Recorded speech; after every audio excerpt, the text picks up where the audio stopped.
Hello students आमे last class रे millers experiment पढ़ी थिले। तो मिलर्स एक्सपेरिमेंट कौन थिला ना इवोल्यूशन केमिति हेइची ताकू बुझेया पई जो मॉडर्न थ्योरी प्रपोज करथिले ओपारिन एंड हाल्डेन। तो से ओपारिन आउ हाल्डेन कहिथिले जे प्रथमे केमिकल इवोल्यूशन हेइची देन बायोलॉजिकल इवोल्यूशन हेइची। तो से केमिकल इवोल्यूशन को एक्सपेरिमेंटली लैबोरेटरी रे प्रूफ करथिले मिलर आउ उरे। तो सेटा को आमे पढ़ी थिले आज मिलर्स एक्सपेरिमेंट। तो सेतिकरे हमर सरी थिला chemical evolution and proof of chemical evolution experimentally in laboratory by Miller and Urey एति पर्यंत जाइतिला। तो आज पढ़िबा बायोलॉजिकल इवोल्यूशन कहीं ना मॉडर्न थियोरीज ऑफ इवोल्यूशन अनुसार बा according to Oparin Haldane theory chemical evolution is followed by biological evolution means first chemical evolution ହେଇଛି then biological evolution ହେଇଛି। तो हमर chemical evolution सरला तो आज स्टार्ट करबा biological evolution। तो एथिरे हमें कोन पढ़िबा ना प्रथमे जानिले जे chemical evolution रे जानिले किछि नथिला आर थिला देन सब माइक्रो एलिमेंट मैक्रो एलिमेंट हैला तापरे धीरे धीरे न्यूक्लियो प्रोटीन हैला न्यूक्लिक एसिड हैला तापरे लाइफ हवा पई जहाँ सब दरकार कंपाउंड सब तैयारी हैला। तो एबे बायोलॉजिकल इवोल्यूशन माने आगे प्रथमे सब जहाँ दरकार गोटे सेल तैयारी हवा पई हम जानिचे सेल रो प्लाज्मा मेम्ब्रेन रे अछि लिपिड अछि प्रोटीन अछि। तो मेनली कार्बोहाइड्रेट प्रोटीन फैट ए सब को नहीं कि वाटर को नहीं कि हमर सेल तैयारी। तो सेति पई गोटे लिविंग ऑर्गेनिज्म बा गोटे सेल तैयारी होबा पई जहाँ सब जिनस दरकार से गुड़ाक प्रथमे तैयारी हैला।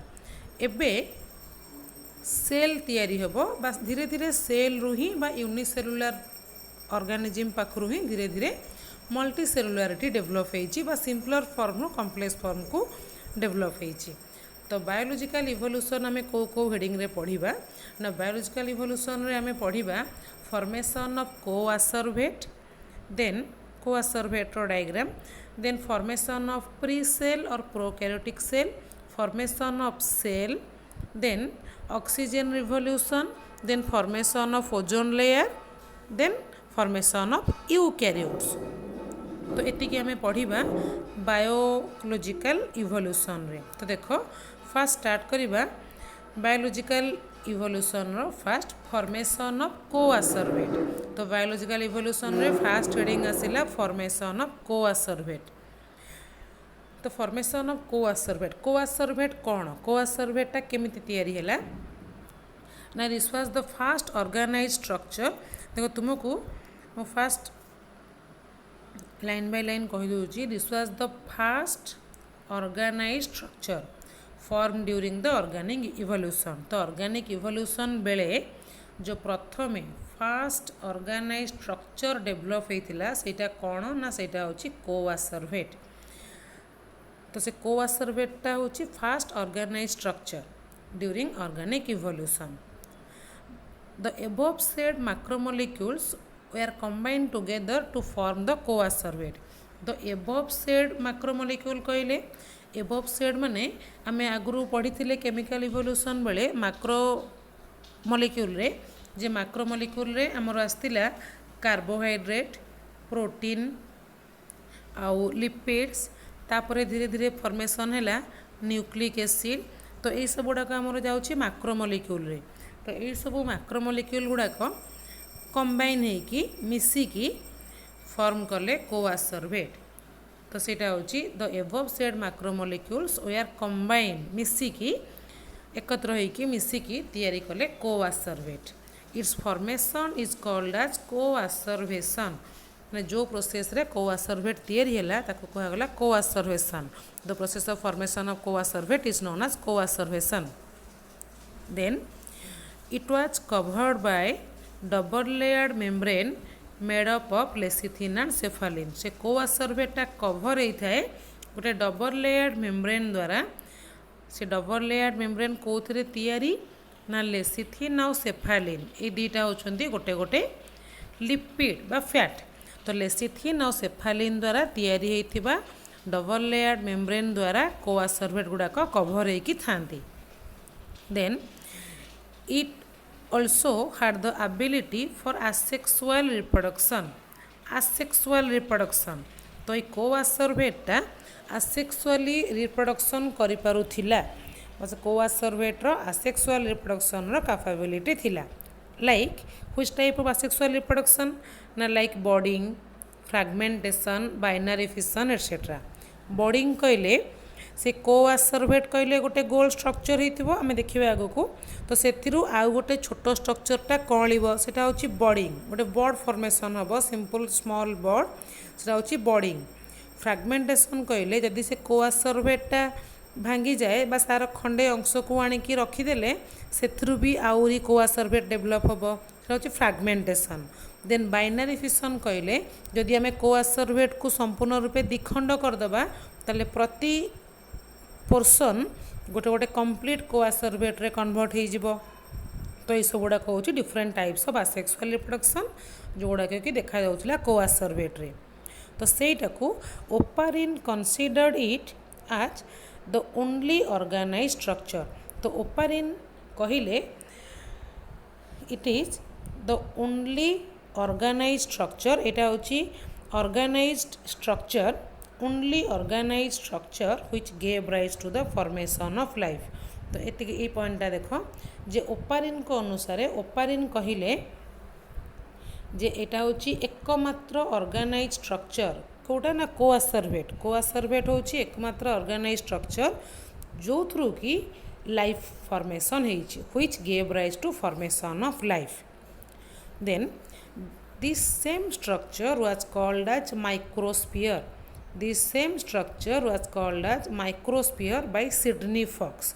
तो आउ जड़े इवोल्यूशनरिस्ट से कहले सिडनी फॉक्स से कहले जे से सेम स्ट्रक्चर को सिडनी फॉक्स किंतु खाली नाटा चेंज करदेले सी कहले जे से स्ट्रक्चरटा होची हमर microsphere that structure was microsphere such fast cell like structures are termed as protobionts protocells or epibionts माने ए सेल लाइक स्ट्रक्चर को कहिले ओपारिन कहिले ताको कोआसर्वेट ओपारिन कहिले ओनली ऑर्गेनाइज स्ट्रक्चर सेटा होची कोआसर्वेट सिडनी फॉक्स कहिले ताको कोन ना माइक्रोस्फीयर आ ताको अदरवाइज भी कोन कोन कुहा जाए ना प्रोटोबायोन्ट्स प्रोटोसेल्स और एपीबायोन्ट्स प्रोटोबायोन्ट्स देखो प्रोटो मीन्स बिफोर प्रिमिटिव बायोन्ट्स माने एक्चुअल लाइफ रो जस्ट पूर्व प्रोटोबायोन्ट्स बा प्रोटोसेल्स सेल रो जस्ट पूर्वावस्था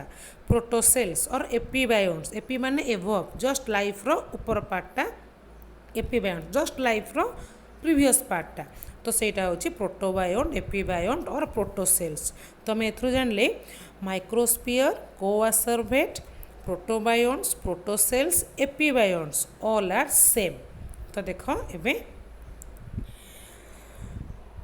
देखो कोआसर्वेट रे आमे एटा होची कोआसर्वेट एट लिखा है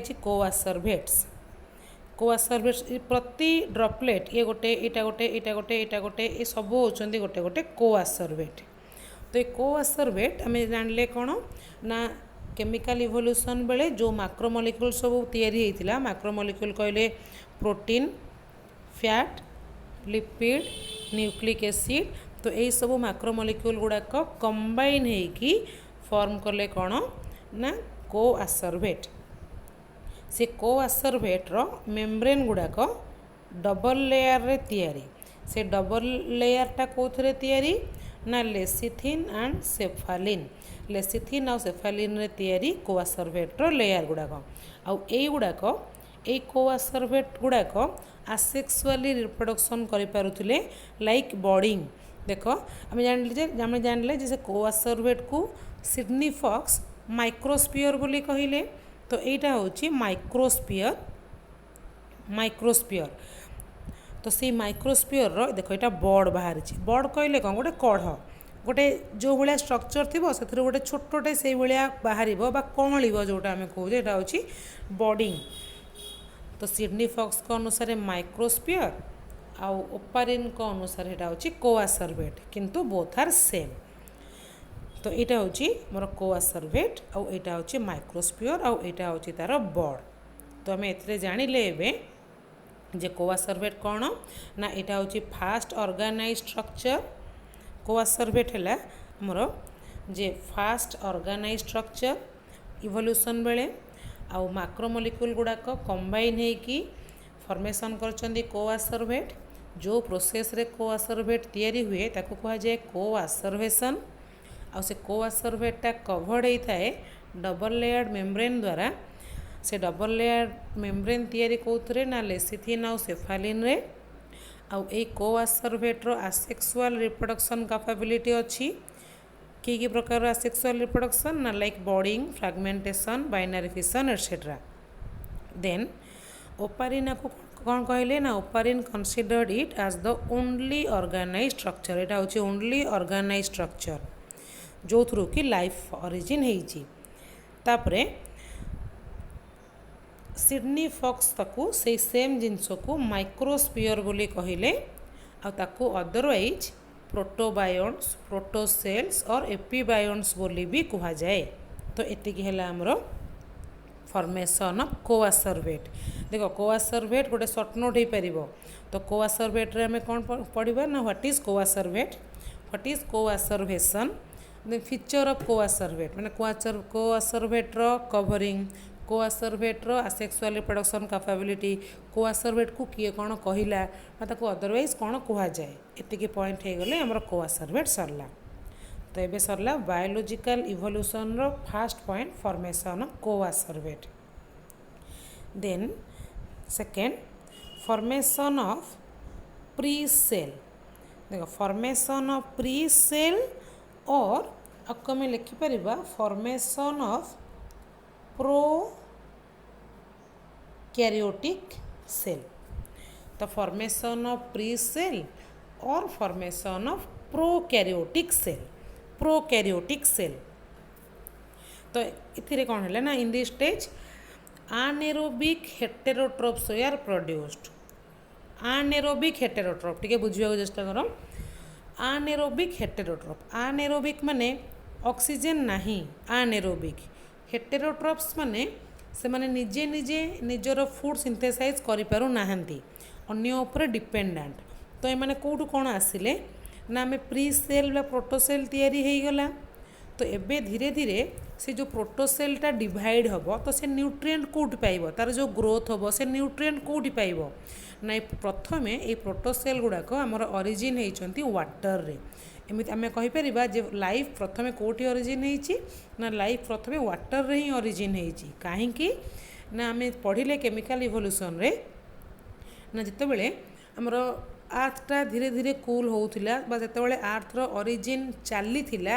आर्थ ओरिजिन होउथिला सेतेबेले बड़ बड़ सबू मेट्रोराइट बा उल्कापिंड सब बाड़ी है आसिक आर्थ रे तो से जगह सब बड़ बड़ सब गात हो गला तो से गुड़ाक आजिकार ओसेन सी एटसेट्रा फॉर्मेशन कला आतेबले धीरे धीरे टेम्परेचर कमुला बा टेम्परेचर एमती भी अधिका थिला किंतु कमुला तो से गुड़ाक जहाँ वाटर मलिक्यूल गुड़ाक एभापोरेट होउथिला एगेन कूल होगी वर्षा आकार जो पड़ा तो से जो ओसेन तैयारी है तो गुड़ाक मैं आगु पढ़ीचे तो आर्थ रे जो ओसेन तैयारी है वाटर रहिला ता सह आमर जो मैक्रो मलिक्यूल गुड़ाक तैयारी है प्रोटीन है कार्बोहाइड्रेट है फैट है ये सब गुड़ाक आसिकी से वाटर रे ही रहिला तो जहाँ भी फॉर्मेशन होउची वाटर द्वारा सब गड़ी आसिकिना से पानी रे ही डिपोजिट होकर रोची से सी वाटर को अदरवाइज कौन कहला ना हॉट डाइल्यूट सूप और प्रीबायोटिक सूप माने कौन आम जो सूप पीऊ सूप माने कौन कि ग्रेवी आइटम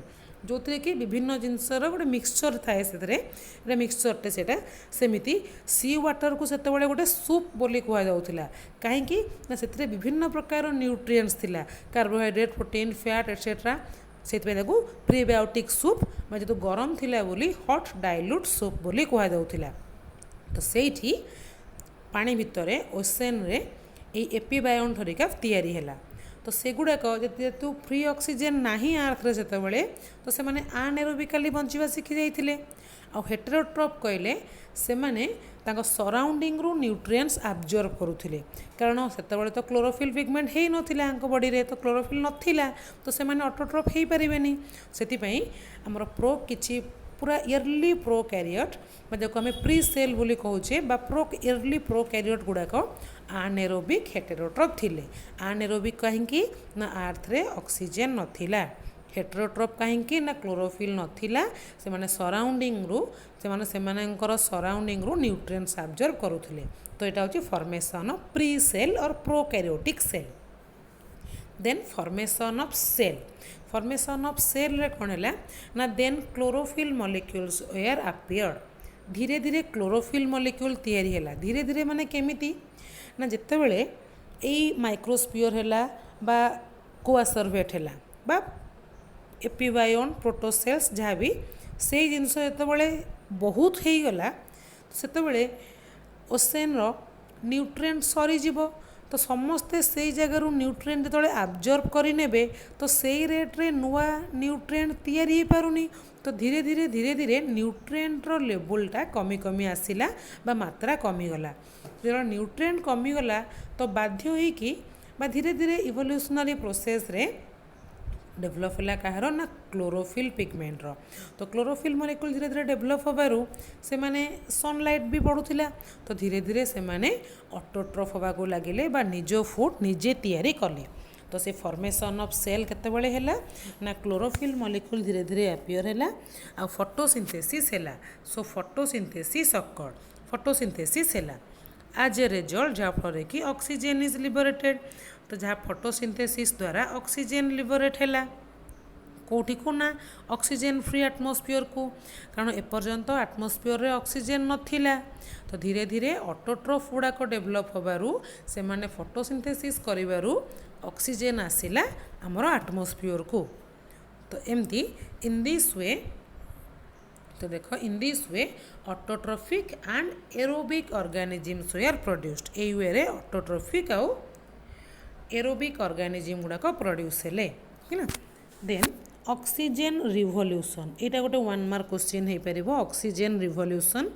देख आज the number of autotrophs number of ओटा रही जाइए आज the number of autotrophs increased जेहेतु धीरे धीरे ऑटोट्रॉफ संख्या बढ़िला the atmosphere became oxygen rich. धीरे धीरे एटमॉस्फेयरटा ऑक्सीजन रिच है ऑक्सीजन बहुत बहुत हवा को लगिला एटमॉस्फेयर रे which is known as oxygen revolution। से प्रोसेस को कहगला कौन ना ऑक्सीजन रिवोल्यूशन। तो ऑक्सीजन रिवोल्यूशन कौन आम कहवा ना when the number of autotrophs increased the atmosphere became oxygen rich which is known as oxygen revolution. तो जितेबाला ऑटोट्रॉफ्र संख्या बढ़िला आम एटमॉस्फेयर रे ऑक्सीजन रो मात्रा बढ़िला आ से प्रोसेस को कहगला ऑक्सीजन रिवोल्यूशन। से प्रथमे प्लांट्स ओरिजिन होती देन जाइकी एनिमल ओरिजिन होती। तापरे formation of ozone layer, formation of ozone layer. तो देखो आज ऑक्सीजन आकुमुलेटेड इन द एटमॉस्फेयर धीरे धीरे ऑक्सीजन जो अधिका है एटमॉस्फेयर रे आकुमुलेट है the UV light changed some of the oxygen into ozone. तो यूवी लाइट से पड़ुची सन रु कारण से आमर ओजोन लेयर तैयारी हेनी से ओजोन लेयर तैयारी केमिति हैला ना ऑक्सीजन मॉलिक्यूल गुड़ाक तैयारी होकि एटमॉस्फेयर रे थांती से यूवी लाइट पड़ला ए रिएक्शनटा आमर यूवी लाइट पड़िला तो यूवी लाइट पड़िबारु आमर ओजोन तैयारी हैला। तो एमती ओजोन मॉलिक्यूल तैयारी होबा द्वारा सेटा आर्थर उपरे आमर पर्टिकुलरली स्ट्रेटोस्फियर रे ओजोन लेयर फॉर्मेशन होकि रहिला। तो एमती धीरे धीरे ओजोन लेयर हैला। तापरे आमर आ गोटे आसीबो फॉर्मेशन ऑफ ओजोन लेयर परे फॉर्मेशन ऑफ यूकैरियोट्स धीरे धीरे सेथिरु एनिमल बा यूकैरियोट्स माने डेभलप हेले एतिकी। तो एक्चुअली ए बायोलॉजिकल इवोल्यूशन एटा बहुत बड़ तुमको जस्ट कनसाइज करिकी कुहाई तुमर एते दरकार नहीं। तो बायोलॉजिकल इवोल्यूशन में आम कौन कौन पढ़िले ना formation of coacervate, then formation of pre-cell or prokaryotic cell, formation of cell, then oxygen revolution, then formation of ozone layer. तापरे आसीबो खाली formation of eukaryotes. एतिकी होची हमर इवोल्यूशन रो बायोलॉजिकल इवोल्यूशन. तो हमर एतिकी रे सरला इवोल्यूशन रो फर्स्ट पार्ट जे आमे के जानले ओरिजिन ऑफ अर्थ बा केमिकल इवोल्यूशन आउ जानले बायोलॉजिकल इवोल्यूशन. तो थ्योरीज ऑफ इवोल्यूशन सरला. फास्ट आम पढ़ी ancient theories, then modern theory. Modern theory रे आम पढ़िले ओपारिन हाल्डेन कहले जे फास्ट केमिकल इवोल्यूशन होईची, देन बायोलॉजिकल इवोल्यूशन होईची. तो केमिकल इवोल्यूशन पढ़ी थे, केमिकल इवोल्यूशन रो प्रूफ भी पढ़ी थे मिलर्स एक्सपेरिमेंट द्वारा. आज पढ़िले बायोलॉजिकल इवोल्यूशन. तो एतिकी पोर्सन सरला. तो नेक्स्ट स्टार्ट करवा तुमरो एविडेंसेस ऑफ इवोल्यूशन. ये एविडेंसेस ऑफ इवोल्यूशन होची बहुत इंपोर्टेंट एविडेंस ऑफ इवोल्यूशन. तो तुम एतिकी पढ़, न बुझी पारले पचारिबो. हैला. Thank you.